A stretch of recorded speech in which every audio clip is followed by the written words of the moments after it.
প্রতিদ্বন্দ্বী প্রার্থীর চেয়ে ১৬৭ ভোট বেশি পেয়ে দেশের ২৩তম রাষ্ট্রপতি নির্বাচিত হলেন মির্জা ফখরুল ইসলাম আলমগীর। ৩৪৩ সংসদ সদস্যের দেয়া ভোটের মধ্যে ২৫৫টি পেয়েছেন বর্ষিয়ান এই রাজনীতিবিদ। এরই মধ্যে মির্জা ফখরুলকে রাষ্ট্রপতি নির্বাচিত করে প্রজ্ঞাপন জারি করেছে নির্বাচন কমিশন। আজ বঙ্গভবনের শপথ গ্রহণের মধ্য দিয়ে দীর্ঘ রাজনৈতিক ক্যারিয়ারের নতুন এক অধ্যায়ে প্রবেশ করবেন মির্জা ফখরুল। শফিকুল হকের প্রতিবেদন।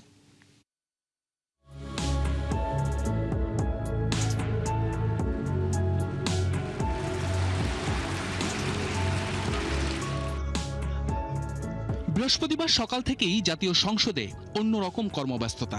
গন্তব্য সবার একটাই, সংসদের অধিবেশন কক্ষ। কারণ দীর্ঘ ৩.৫ দশক পর রাষ্ট্রপতি নির্বাচনে আবারও ভোট দিতে পারবেন সংসদ সদস্যরা। দুপুর গড়াতেই শুরু হয় আনুষ্ঠানিকতা। স্বাগত বক্তব্যে সংসদ সদস্যদের ভোটদানের পদ্ধতি বুঝিয়ে দেন প্রধান নির্বাচন কমিশনার AMM নাসির উদ্দিন। সংবিধানের অনুচ্ছেদ ৪৮(১) অনুযায়ী আপনারা মাননীয় সংসদ সদস্যগণ ভোট প্রদানের মাধ্যমে রাষ্ট্রপতি নির্বাচন করবেন। প্রথমে ভোট দেন ভারপ্রাপ্ত রাষ্ট্রপতি হাফিজউদ্দিন আহমদ ও ভারপ্রাপ্ত স্পিকার কায়সার কামাল। দলের প্রার্থী মির্জা ফখরুল ইসলাম আলমগীরকে সঙ্গে নিয়ে ভোট দেন প্রধানমন্ত্রী তারেক রহমান। এর পরপরই ভোট বাক্সে ব্যালট পেপার ফেলেন রাষ্ট্রপতি পদে বিএনপির প্রার্থী মির্জা ফখরুল ইসলাম আলমগীর। এ সময় উপস্থিত সংসদ সদস্যদের সাথে শুভেচ্ছা বিনিময় করেন তিনি।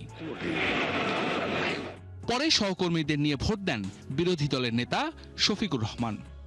রাষ্ট্রপতি পদে বহুদিন ভোট দেখেনি বাংলাদেশ।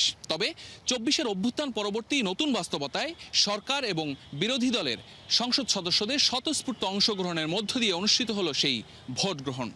সংসদীয় গণতন্ত্রে ফেরার পর যে ভোটের সংস্কৃতি দেখা গিয়েছিল রাষ্ট্রপতি নির্বাচন ঘিরে, দীর্ঘ ৩.৫ দশক পর আবারও সেই প্রক্রিয়ায় ফিরল প্রতিদ্বন্দ্বিতা। বিকেল ৫টায় ভোট গ্রহণ শেষে অধিবেশন কক্ষেই সংসদ সদস্যদের সামনে শুরু হয় ব্যালট গণনা। কতজন ভোট দিয়েছেন, কতটি ব্যালট বৈধ, কতটি বাতিল, সব হিসাব শেষে আনুষ্ঠানিক ফলাফল ঘোষণা করেন প্রধান নির্বাচন কমিশনার। ডক্টর অলি আহমদ বীর বিক্রম পেয়েছেন ৮৮টি ভোট, 88 ভোটস, এবং জনাব মির্জা ফখরুল ইসলাম আলমগীর পেয়েছেন ২৫৫ ভোট, 255। আমি ঘোষণা করছি যে জনাব মির্জা ফখরুল ইসলাম আলমগীর সর্বোচ্চ সংখ্যক ভোটপ্রাপ্ত হওয়ায় রাষ্ট্রপতি পদে যথাযথভাবে নির্বাচিত হয়েছেন। দীর্ঘ রাজনৈতিক জীবনে নানা উত্থান পতনের সাক্ষী এই নেতা এবার আর কোন দলের মহাসচিব নন, পুরো রাষ্ট্রের অভিভাবক তিনি। ফলাফল ঘোষণার সঙ্গে সঙ্গে তাকে লাল গোলাপের শুভেচ্ছা জানান প্রধানমন্ত্রী। রাজনৈতিক পরিচয়ের ঊর্ধ্বে উঠে নতুন দায়িত্ব পেতে যাওয়া মির্জা আলমগীর ভালোবাসায় সিক্ত হন সরকার ও বিরোধী দলের সদস্যদের কাছ থেকেও। শফিকুল হক, ৭১, ঢাকা। দীর্ঘ ৩৫ বছর পর সংসদ সদস্যদের সরাসরি ভোটে রাষ্ট্রপতি নির্বাচনকে গণতান্ত্রিক চর্চার গুরুত্বপূর্ণ মাইলফলক হিসেবে দেখছেন সরকার দলীয় মন্ত্রী ও এমপিরা। তাদের মতে দীর্ঘ ফ্যাসিবাদ বিরোধী রাজনৈতিক সংগ্রাম ও ত্যাগের স্বীকৃতি হিসেবেই রাষ্ট্রের সর্বোচ্চ সাংবিধানিক পদে যোগ্যতম ব্যক্তি আসীন হয়েছেন। তাদের প্রত্যাশা রাষ্ট্রের অভিভাবক হিসেবে মির্জা ফখরুল ইসলাম আলমগীর দলীয় রাজনীতির গণ্ডি ছাড়িয়ে নির্মোহ ও নিরপেক্ষভাবে দায়িত্ব পালন করবেন। মোহাম্মদ হোসাইনের প্রতিবেদনে বিস্তারিত।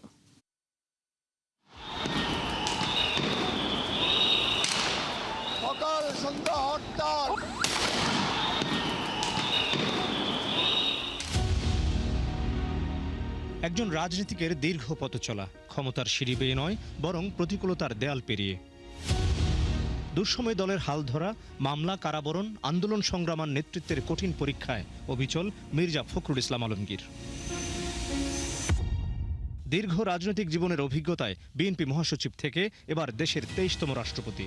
সংসদ সদস্যদের সরাসরি ভোটে ২৫৫ ভোট পেয়ে রাষ্ট্রপতি হলেন মির্জা ফখরুল ইসলাম আলমগীর। আমি ঘোষণা করছি যে জনাব মির্জা ফখরুল ইসলাম আলমগীর সর্বোচ্চ সংখ্যক ভোটপ্রাপ্ত হওয়ায় রাষ্ট্রপতি পদে যথাযথভাবে নির্বাচিত হয়েছেন। দুঃসময়ে দলের কাণ্ডারি ছিলেন তিনি। আন্দোলন সংগ্রামে সামনে থেকে নেতৃত্ব দেয়া আর রাজনৈতিক প্রতিকূলতার মধ্যেও আপোষহীন থাকায় দলের নেতাকর্মীদের কাছে তিনি হয়ে ওঠেন আস্থার প্রতীক। সেই দীর্ঘ রাজনৈতিক অভিযাত্রা শেষে রাষ্ট্রের সর্বোচ্চ সাংবিধানিক পদে তার অভিষেকে দীর্ঘদিনের সহযোদ্ধারাও আনন্দিত। এটি বাংলাদেশের গণতন্ত্রের জন্য একটি মাইল ফলক হিসাবে থাকবে, ইতিহাস হয়ে থাকবে এবং আমাদের একজন বর্ষিয়ান রাজনীতিবিদ আজকে তার মর্যাদাপূর্ণ আসনে অধিষ্ঠিত হয়েছে। এটা রাজনীতিবিদদের জন্য একটি গর্বের বিষয়। উনি অবিচলভাবে কাজ করে গেছেন, দলকে ঐক্যবদ্ধ রেখেছেন, দলের নেতাকর্মীকে ঐক্যবদ্ধ রেখেছেন এবং দেশের জন্য কাজ করেছেন। এটা আজকে আমাদের একজন ক্ষুদ্র রাজনৈতিক কর্মী হিসেবে এটা আজকে আমার জন্য অত্যন্ত গর্বের বিষয়।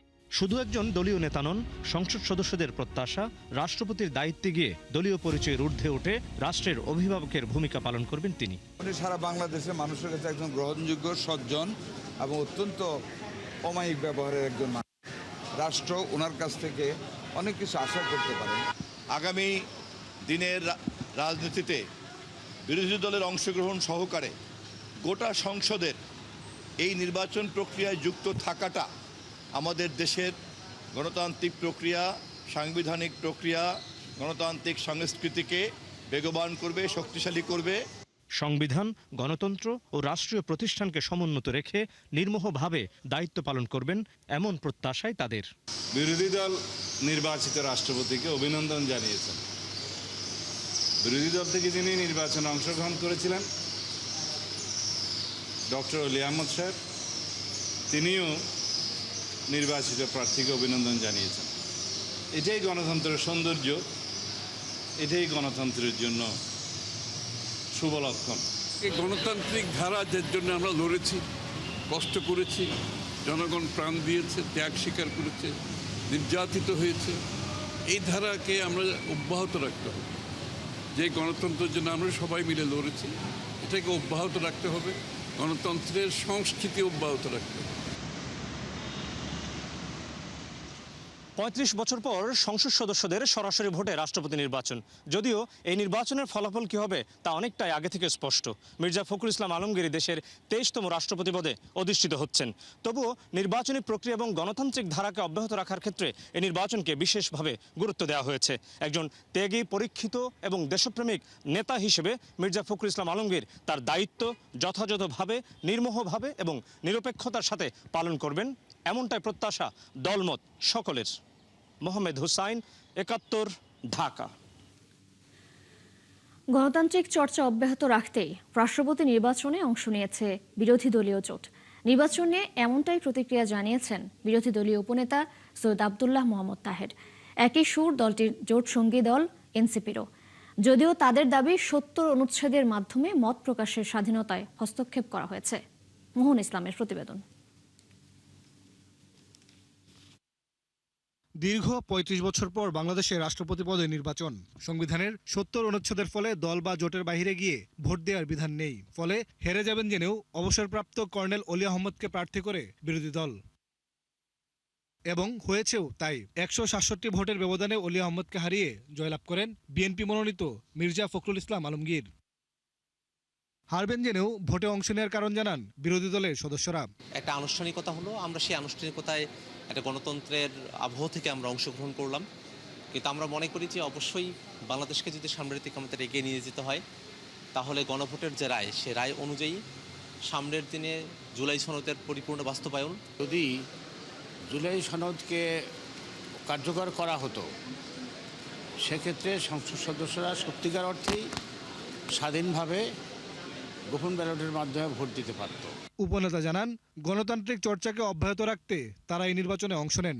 তারপর আমরা করছি এই জন্য যে, যেটা আমি বলেছি, গণতন্ত্রের চর্চাটা এখানে যাতে ভালো হয়।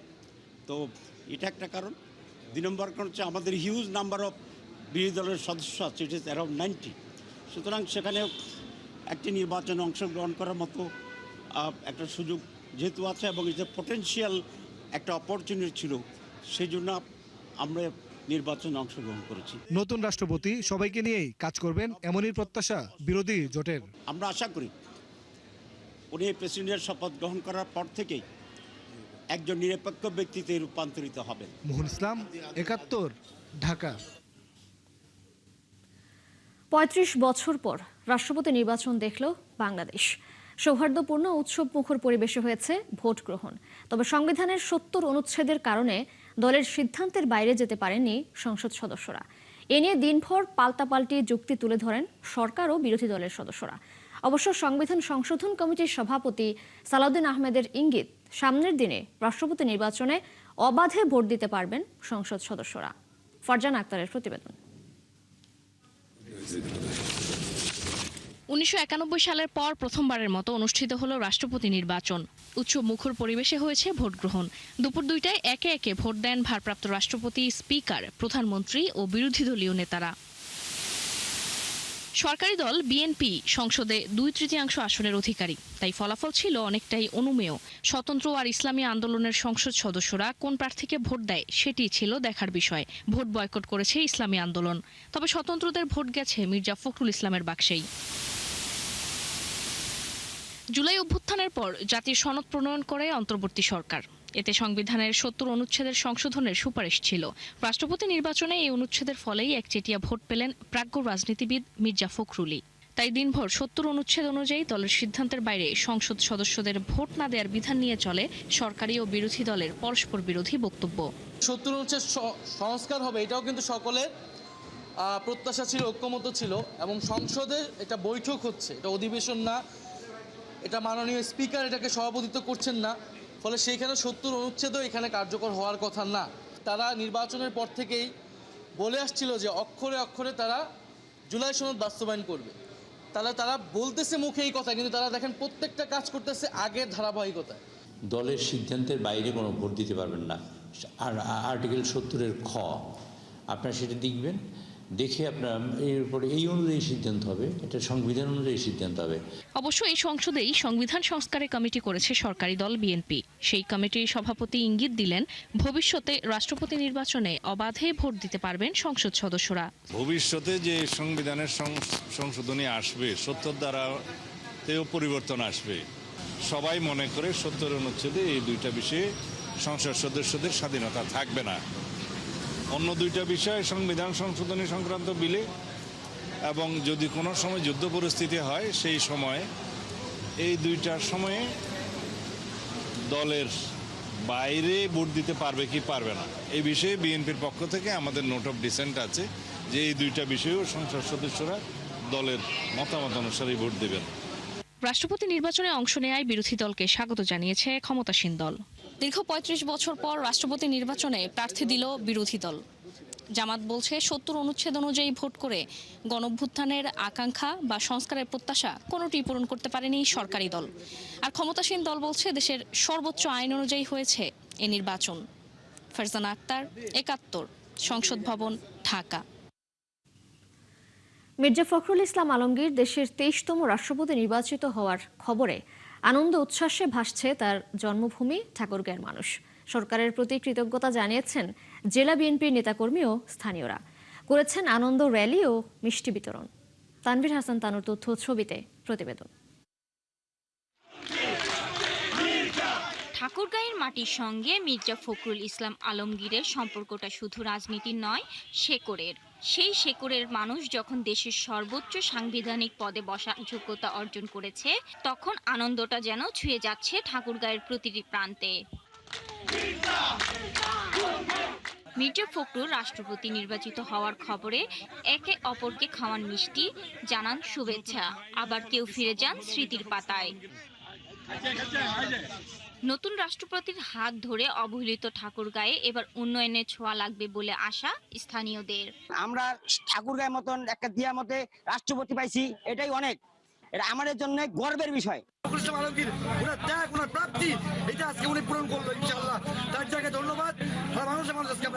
উনি ঠাকুরগাঁয়ের জন্য যা করেছেন, আমরা চাইবো এই কাজগুলোর যেন ধারাবাহিকতা ঠিক থাকে এবং নতুন নতুন কাজ যেন আমরা পাই, সেজন্য আমরা তার কাছে এই আশাটুকু করব। আমাদের ঠাকুরগাঁয়ের অবহেলিত এলাকাকে উন্নয়ন করে উনি একটি প্রতিষ্ঠাতা করবেন। রাষ্ট্রপতি নির্বাচিত হওয়ার পর জেলা জুড়ে আনন্দ র্যালি বের করা হয়। এলাকায় উন্নয়নের পাশাপাশি নারীদের মূল্যায়নেও তার ভূমিকা দেখতে চান অনেকে।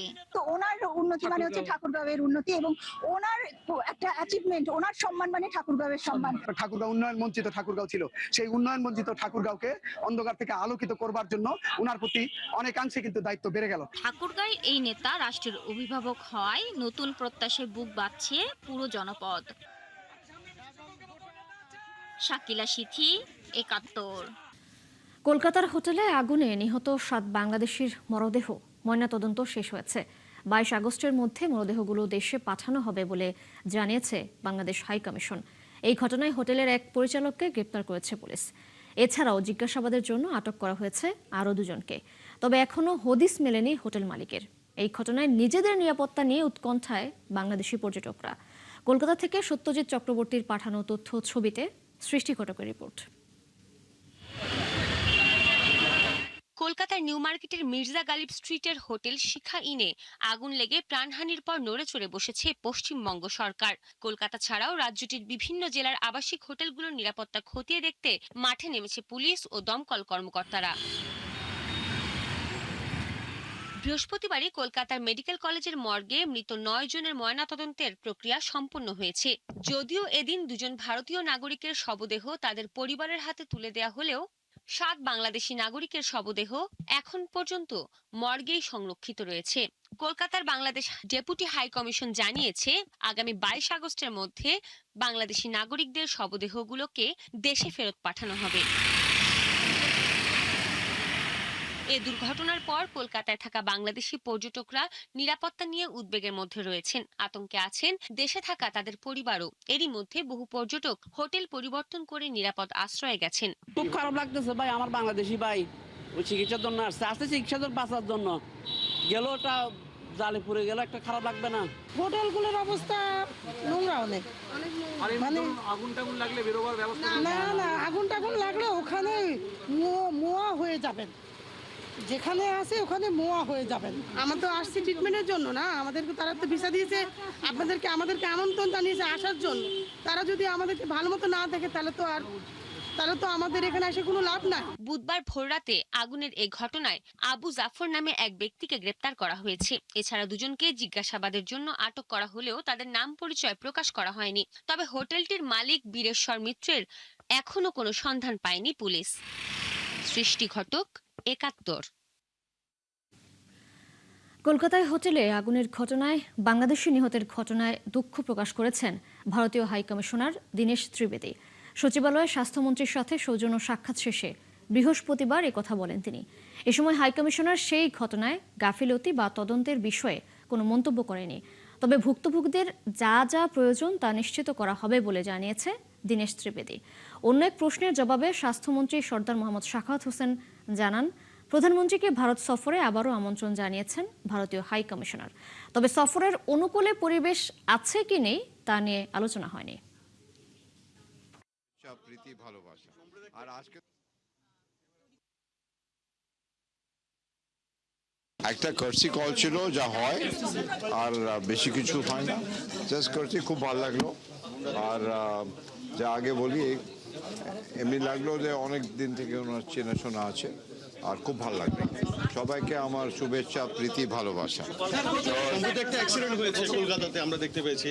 এটা খুব দুঃখের কথা। আর ওইখানে যা যা করা আছে অ্যাজ ফার এজ আমরা নিশ্চয়ই করব, কিন্তু খুবই দুঃখের কথা। কোনো গাফিলতি ছিল কিনা যদি জানতে চাই, করবেন কিনা একটু যদি বলে যান।